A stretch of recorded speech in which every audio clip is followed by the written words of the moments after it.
That's right. We are right here, Sharp Facets Gallery. It's time for Meet Me at the Diner. And what a treat I had today when I invited Mac Arnold to come down and be on Meet Me at the Diner. And because he has his foundation, I Can Do Anything, we went by the Salvation Army this afternoon and talked to the kids that are taking music down there. Mac Arnold, always a pleasure to have you here today. What did you think of our experience down there? I think it was a wonderful thing. It's always great to be able to sit down and share knowledge with students that's really interested in music. Absolutely. You know, I think I was trying to watch them engage their response and everything. I guess they were a little overwhelmed to have such a person that has played with people that they probably have never heard of.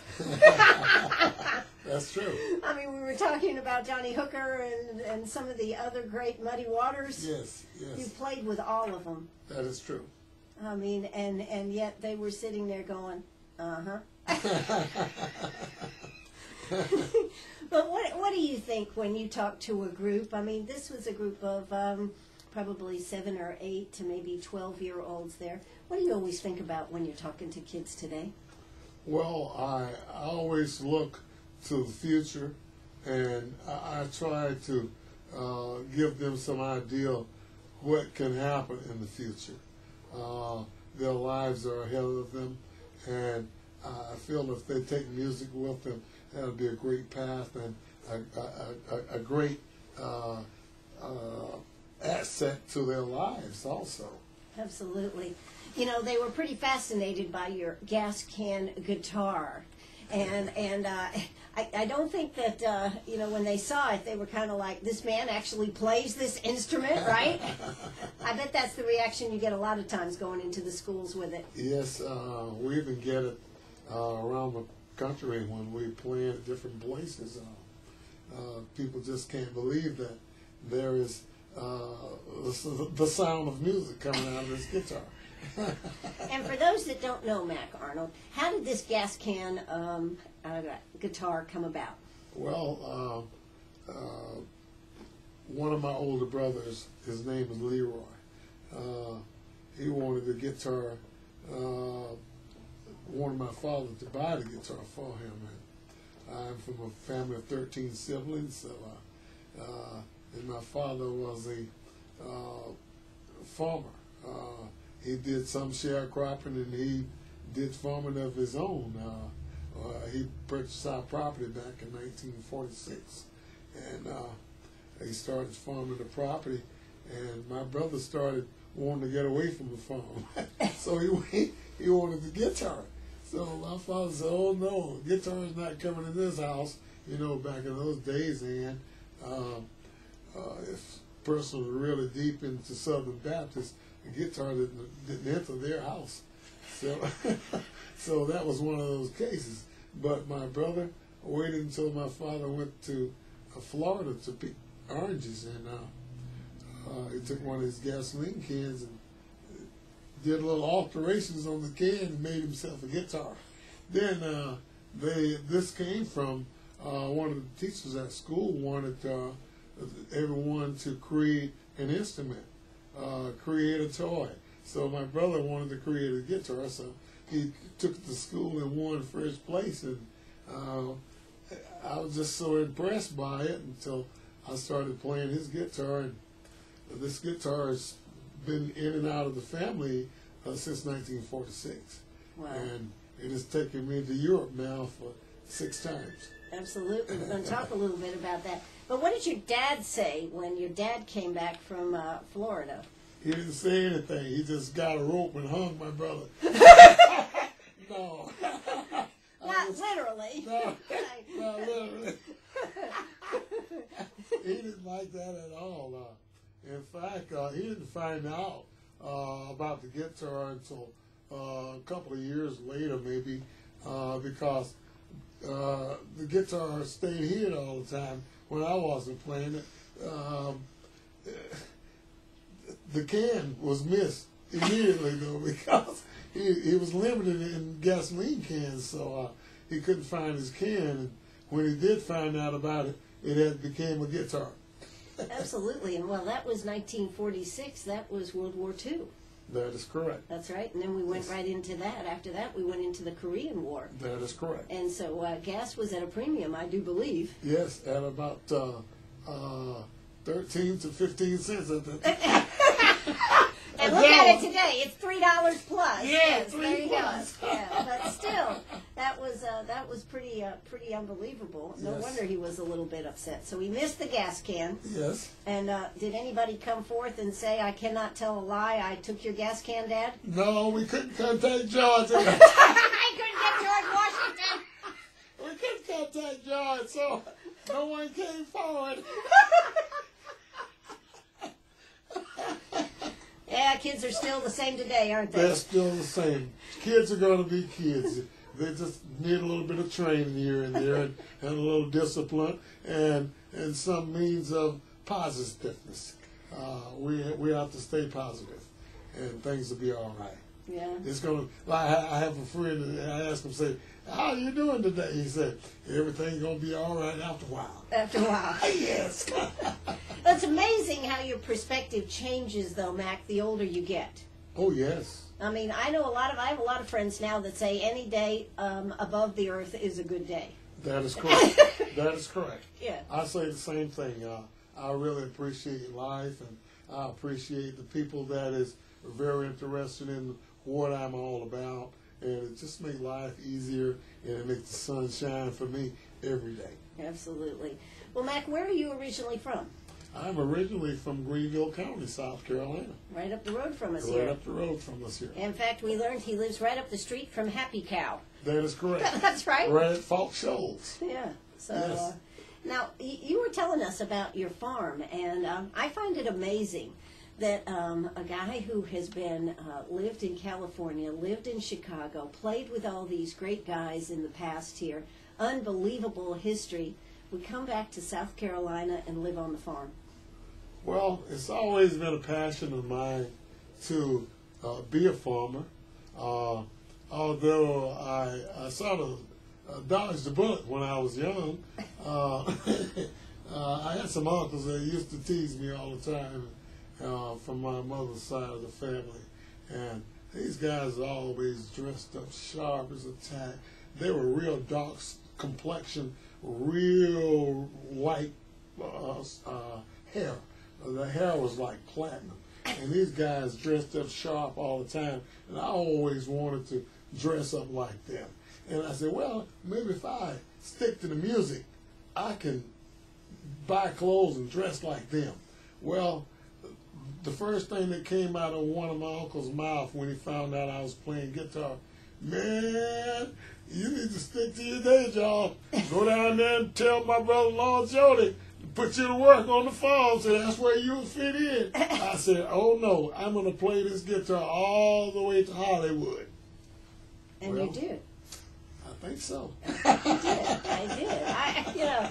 It's an amazing story. We're going to be talking about his foundation, I Can Do Anything. We went down to the Salvation Army, talked to a group of kids down there that are taking music. And, of course, you know and I know that I've been talking about angel trees, wanting to get all these kids adopted, and how important it is for kids to have a little Christmas. So when we come back, we're going to be talking with Mac Arnold about that. I'm Ann Eller. Don't you go away. Hey, if you got a question for Mac, pick up that phone. Give us a call, 229-7984. Remember, he can do anything. Oh, that's right. We're right back here, Sharp Facets Gallery, having a great time this afternoon with Mac Arnold and, of course, his gas can guitar. You may have seen him. I hope you saw him last summer when he was here for the Blues Festival. He was down there at Holloway Studio down there, and they had a great time doing that.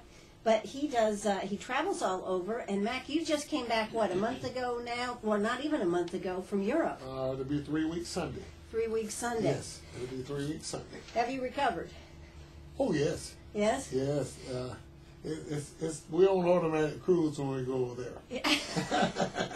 Well, now, I understand that you were playing to sold-out crowds. They had to turn people away. That's pretty awesome. Yes, I was real excited about it. We've been going to Europe for 5 years in a row, and people was finding out about our shows. So they really support us now. It's all sort of like the Beatles from 1964 when we go over there now. He's not too big on pulling where he belongs in the scheme of things, are you, Mac? With the Beatles, I'm impressed. No, the crowds really turn out. They're excited when we go there. Now, what kind of venues do you play in, Mac? We play in, sometimes we play in clubs. We play in a museum. We'll play in an auditorium from a high school. We'll play in a big tent that holds about 2,000 or 3,000 people, and we'll be doing festivals. Now, where's your favorite place to play? I mean, as far as the size of a venue, what's your favorite size venue to play in? Do you like to play the huge crowds, or do you like to play the smaller? Well, it's more exciting playing to larger crowds, but it doesn't make any difference. I'm so into what we're doing when I get on the stage until the crowd doesn't bother me. Yeah. But it's exciting to hear someone carrying on in the crowd. Absolutely. Yes. And you told me that they turned people away at some of the things because they were so oversold. Yes, that is true.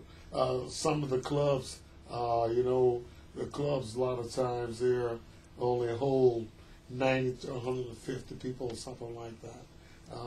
When they get down that small, then the people just overcrowd and they can't accept anymore. That happened a couple of times or so while we were in Europe. Yeah. Yes. Now, when you're over there, why is the blues popular? I mean, the blues is American music, and yet when you go to Europe, they seem to just eat it up, for lack of a better way to say it. Yes.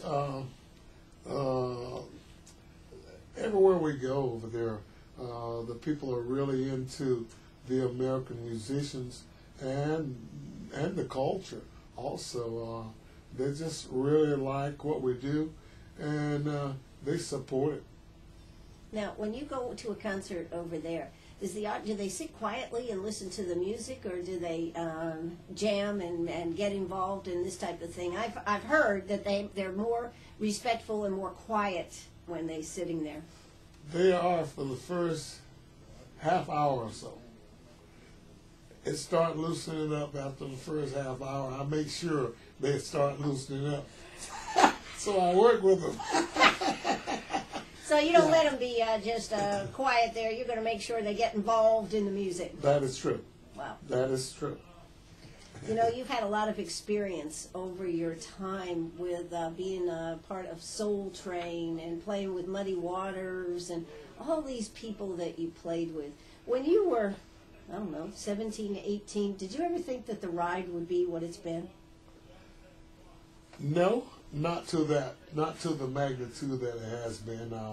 I was seeking to get out in the world and do a lot of professional entertaining, but I never thought it would get to this magnitude. In fact, I quit playing for about 15, 18 years. I stopped playing in the public. I always played at the house. I take my instrument to my friend's house and we would jam. I used to take my instruments when I lived in California. When we wasn't doing something in the studio, we would have a house party someplace. Joe Cocker used to be one of my house parties. Oh my God, Joe Cocker? Yes. Oh, yes. He's one of my favorites. Yes, we used to jam a lot. You're a name dropper, aren't you? I love Joe Cocker, yeah. Yes. Yeah, he's something else. So, but you were nominated for Best Traditional Blues Male Artist in 2012. Yes. That had to be a huge honor. Yes, That's right. Sure was. And nominee for Best DVD 2011. How about that? Yes. Winner of the Best Historical Album of the Year 2010. That's correct. What is that? Chess Authorized Bootleg Muddy Waters? What was that one all about? This is that was taken from a recording that we did in 1966 in San Francisco, and Giffen Records picked up the recordings, and I don't know how they came up with it like this. They waited till everyone that passed away that played on the particular tracks, except me. So I guess they forgot I'm still alive. But they came up with the idea that it's authorized bootlegging. I didn't authorize a thing. But I really do appreciate them making sure that I got rewarded for the work that I've done in 1966. But like I say, everyone that was on this CD at that particular time, theirs passed on. Wow. Yes. Unbelievable, isn't it? It's unbelievable. Well, you know, the last time you were here, Mac Arnold, we were talking about that restaurant getting ready to open. I think it was supposed to open September 2nd or something. That is correct. That's right. I had that written down. Yes, yes. I was hoping to get up there for the grand opening, but I'm hearing now, I guess, I didn't miss anything yet. That is correct. We're still holding it for you. Still holding it? Yeah, we're holding it for you. Okay. They're working today. As a matter of fact, we were going to turn water on and check out the plumbing system yesterday. And unfortunately, the plumber wasn't there. And when Greenville Waterworks turned on the water, turned the meter on, there wasn't any water coming through to the other side of the meter. So the plumber was supposed to work all day today. I haven't checked it out. I want a surprise when I go check it out. I want to get wet when I get there. Exactly. But anyway, we're working furiously to get the restaurant open and up and running. I'm looking very positive to have it open the first of the year. Now, why the heck would somebody that has a farm, that travels and does all this stuff, has a good life, why would he decide to open a restaurant? That's what I want to know. Well, a restaurant in my book is a good life.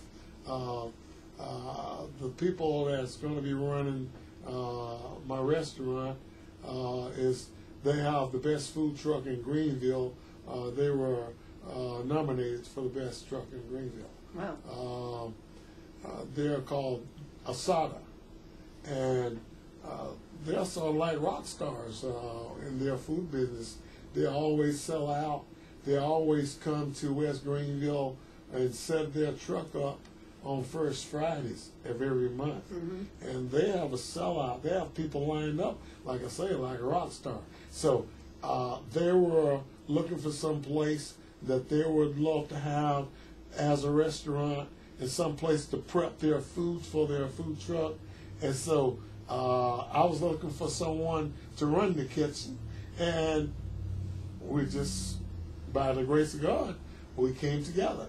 And so now I think once we're open, you'll be able to get the best food that you can get in Greenville, and you can get the best music that you can find in Greenville.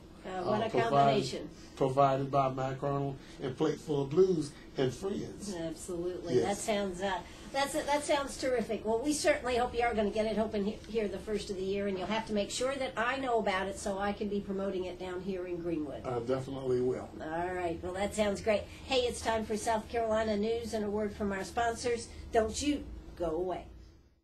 Are you a pirate or a pack rat? Do you have a vacation of a lifetime sitting in the attic? Or a college tuition hung on a wall? Or is a fabulous retirement hidden in your jewelry box? Bring those items to Sharp Facets Gallery. We can establish value and buy from you or sell for you.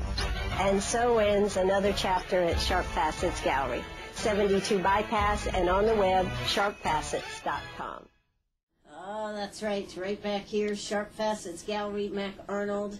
In fact, he's itching to play something on his gas can guitar. We're going to have to let him play something here in a little bit. Last time I got a little carried away and jumped in too, but I'll try to refrain myself today, Mac. Oh, let yourself go, yeah. All right. But, Mac, you were telling the kids down there that you're actually going to turn your farm into a place where people can come and see what it takes to actually grow things. Yeah, we're setting it up now. While the weather is cold, we can get out and trim all the trees and get everything safe around the farm. And I'm thinking seriously about having visitors next year.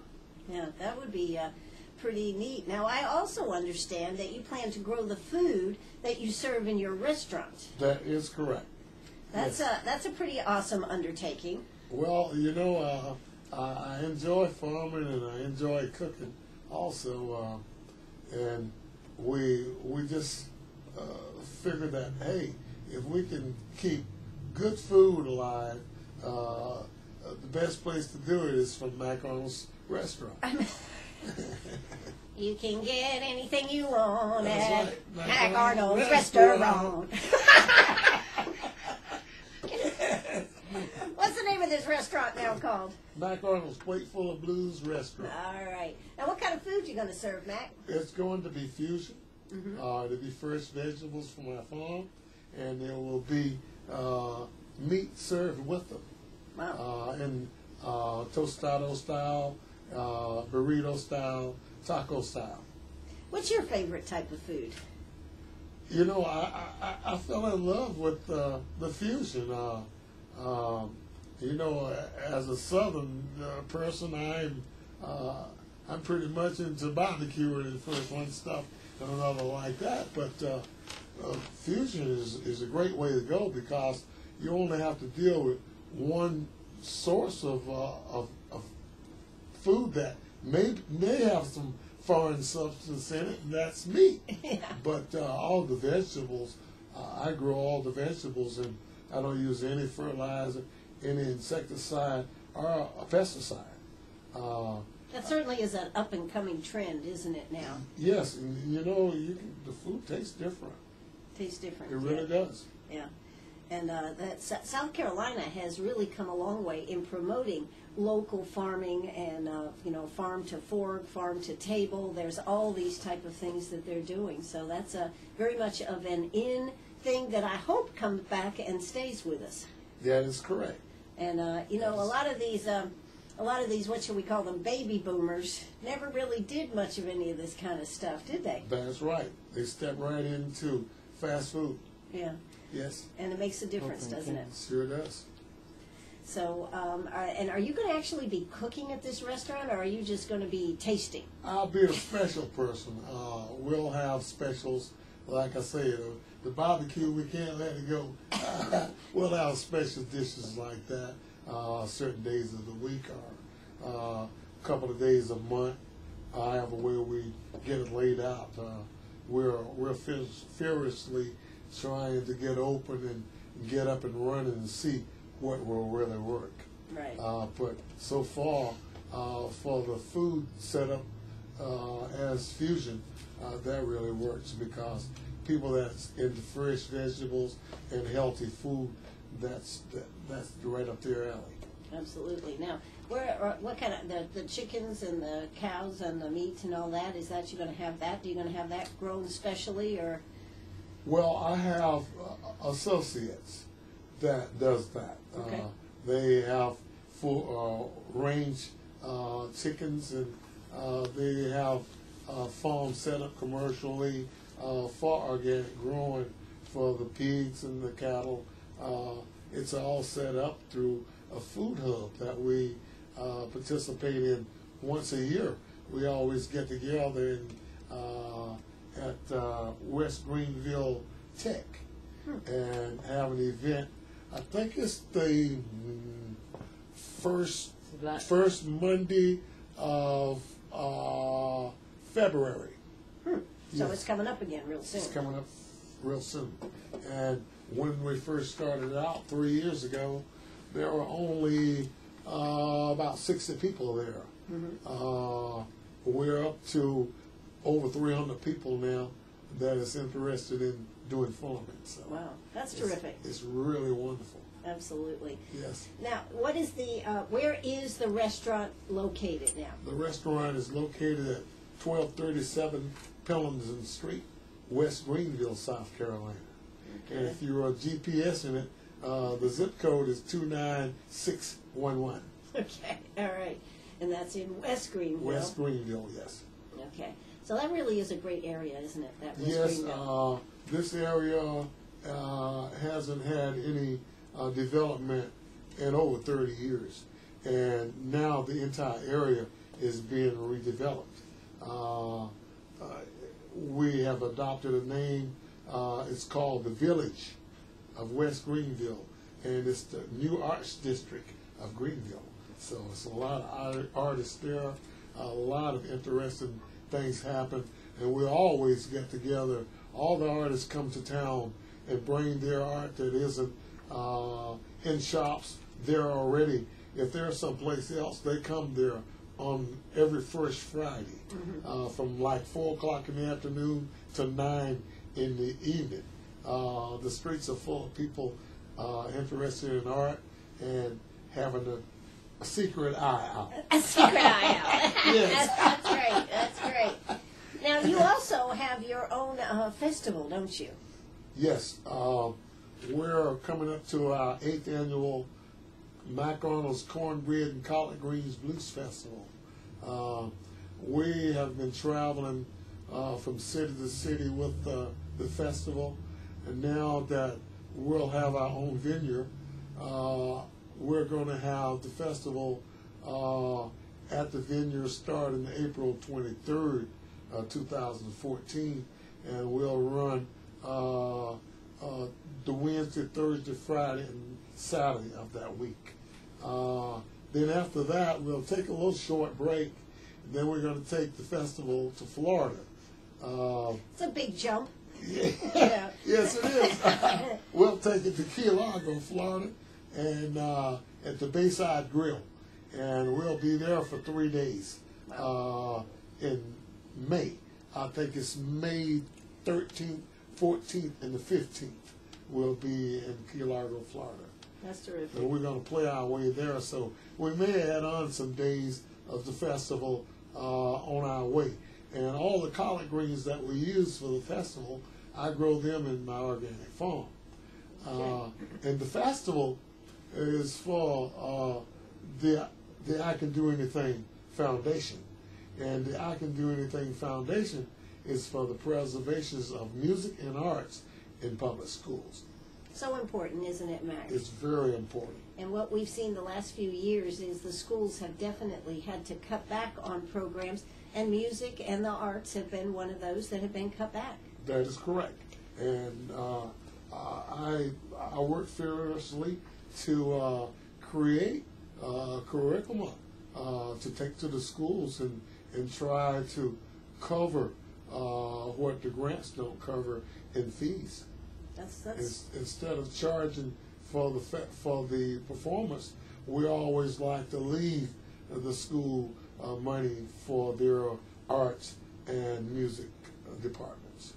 And you also collect instruments. I've been collecting some instruments. In fact, after the first of the year, I've been assured I'll have a lot more for you. But you collect the instruments, and we were just looking at one, and Yes. you said you can fix it. Yes, Ann just donated a trombone, and that's one of my favorites. I don't know how she figured it out, but that's what I really wanted to play when I went to high school, but my family couldn't afford the fees to put up to pay for the trombone, so I did the cymbal thing for a couple of seasons. Cymbals? Yeah, doing the cymbals, hitting the cymbals together. You know, that brings home a very good point. So you really understand what it's like to want to do something and not be able to because there's just not enough money, and so many people are going through that right now. That is correct. That's one of the reasons I feel that it's my duty to present some instruments to students that want to play and can't afford an instrument. Absolutely. I think that's terrific. And if anybody, I talked about this on the air, you know, so many times we have kids' instruments, a little bit smaller, a little bit easier to handle. And you would love to get a hold of some of those if you have a child that isn't going to play anymore. Maybe they went on to a different instrument. It's sitting in the upstairs in the attic, in the closet. Yes.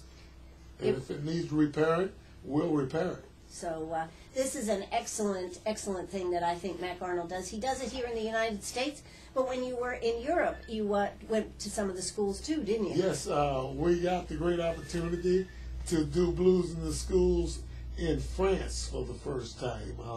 We did 2 schools in France, and we did 2 schools in Germany this time around. Wow. It was just fantastic.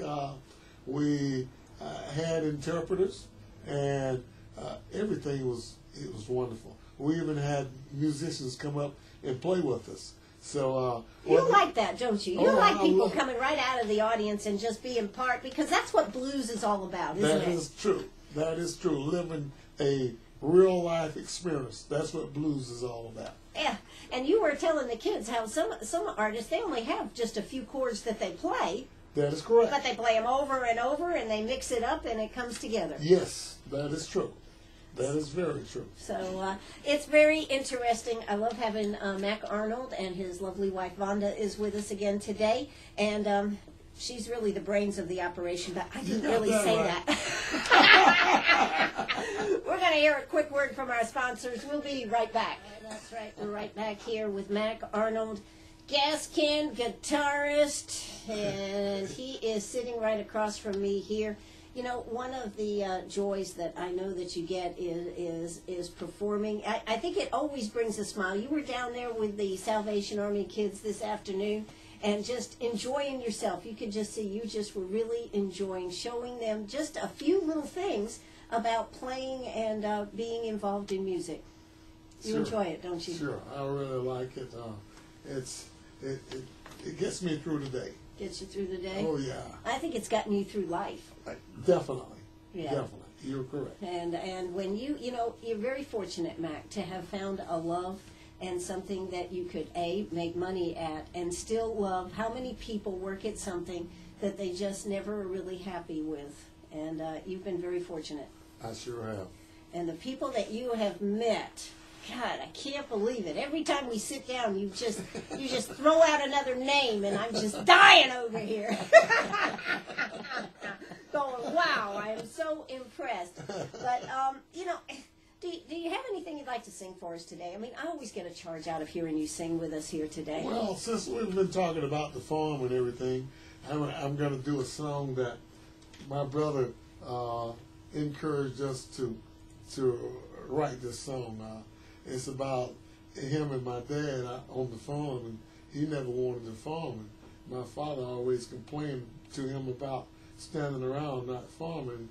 He complained about his back hurting, and we did this song, and we even named the CD Backbone and Gristle. So the title of this song is Backbone and Gristle. All right, let's hear it, Mac.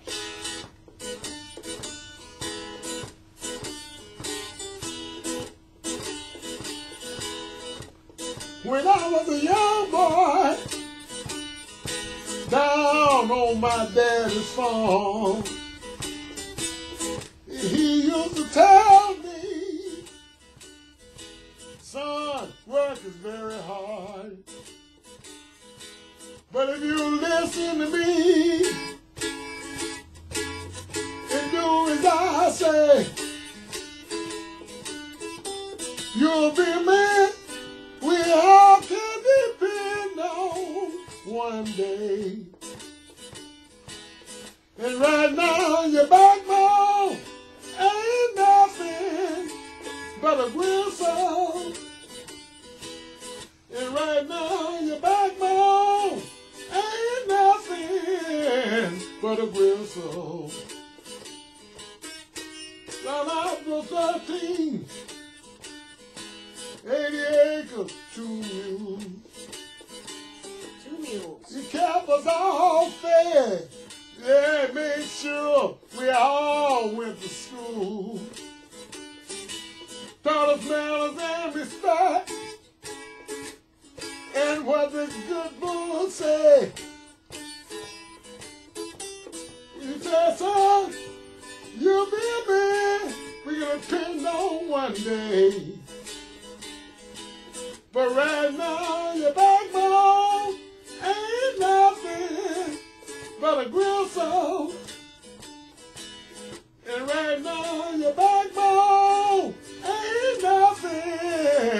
for the bristle. Yeah. Yeah, yeah. Yeah, yeah, yeah. Well, well.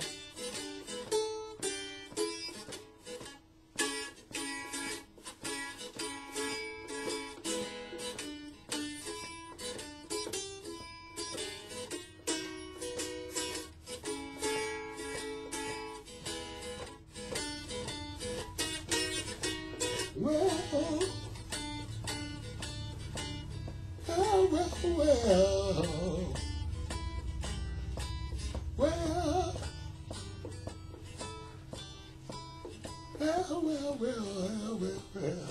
well, well, well, well, Wow. Fabulous as always, Arnold.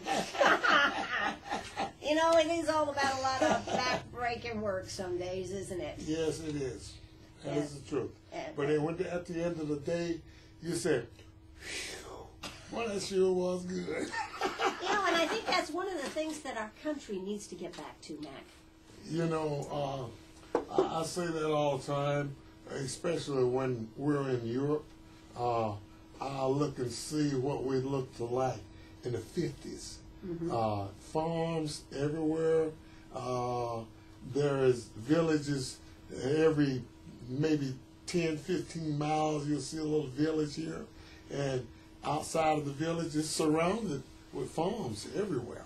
Yeah. If it's not a great vineyard, it's something to do with some type of vegetables. Sure.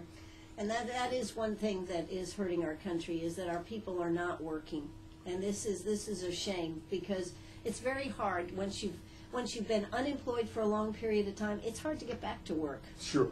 So sure it is. We need to get people, whether it's farming or manufacturing, but there's so many things that we need to get our country back to. Yes, that is true. And I really hope and pray in the new year that we can get our people back to work, because what a difference that makes in a country. You've been around, you know what when a country is producing and doing, what a difference it makes in just people coming to concerts. Yes. Yeah. That's true. It's when the economy is running beautifully, everything is beautiful. It seems like the world is on automatic cruise, Yeah. so to speak. Absolutely. And even though the blues will always be with us, we'd like to not be singing the blues, right? That is true. We'd like to not be living the blues. We like to sing Sing the about blues, it, yes, but that's not right. be living the blues. That's right. That's right. Well, you know, one of the reasons I asked you to come down here was, yes, to talk about your foundation and to talk about you and what's going on. But also, I know that you're passionate about kids having what is necessary. And, of course, Christmas is coming. Salvation Army has angel trees. We're trying to help them get all the kids off the angel trees. I'm looking for people to be angels and Yes. help be an angel. Yes. Mac, I know that up in Greenville they talk about it all the time. What have you got to say about our angel trees? I think it's one of the most wonderful things that an organization could come up with, and it's a beautiful thing to make sure that every kid have something for Christmas. And this is a tradition that has been around forever, Right. and I'm so willing to see that it go on. Sometimes we run into these snags, these negative snags about changing the ideal of Christmas. Christmas is Christmas. It will always be Christmas in my heart, and I hope that everyone that have it in their hearts will keep it there. Absolutely. I couldn't agree with you more. You're listening to WCRS right here in Greenwood. You know, one of the things I like, too, Mac, and I know you probably will agree with me on this, is that they want the parents to have the dignity. So the reason they ask you not to wrap the presents for the kids is so that the parents can have the option to wrap them or do what they'd like. So the parent knows in advance what's going to be in that package for their children, because it is about the parents having the dignity to be able to make things happen for their children. Yes, I can feel it. Yeah, absolutely. I can feel it. All right. Well, as we close out the show, What are you going to sing? Just a little something here to close out the show. My heart's feeling it, Mac.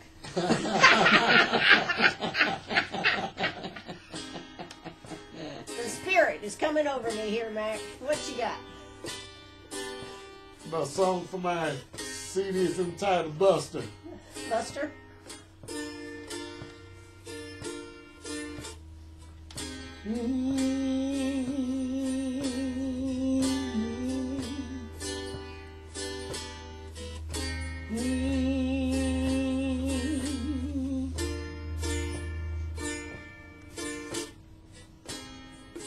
I'm just sitting here. That's Shark Facet's Gallery. In my lonely room. Teardrops in my eye.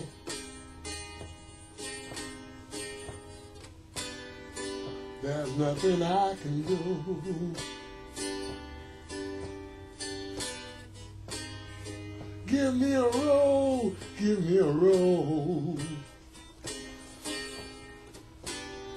A roll with no name. And my old dog Buster. So I won't go insane. Ooh.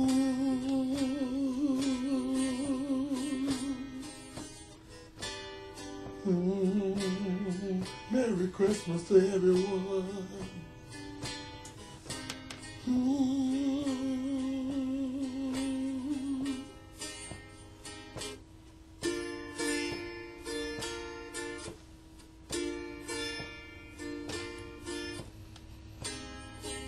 Give me a roll, give me a roll. A roll with no name. And my old dog Buster. So I won't go insane.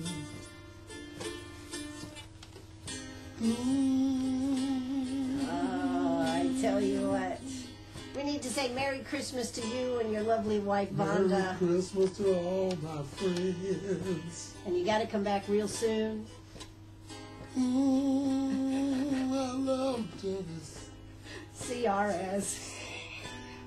CRS today. Oh, Mac Arnold, you are just a hoot, and I love you. Thanks so much for being here today. This is WCRS right here in Greenwood, South Carolina. I hope you enjoyed the show. We'll be posting it on YouTube, and of course there'll be the audio on the website. Mac Arnold, God bless you. Merry Christmas and a happy and very prosperous New Year. God bless you, and thank you very much. All righty. Bye-bye, everybody.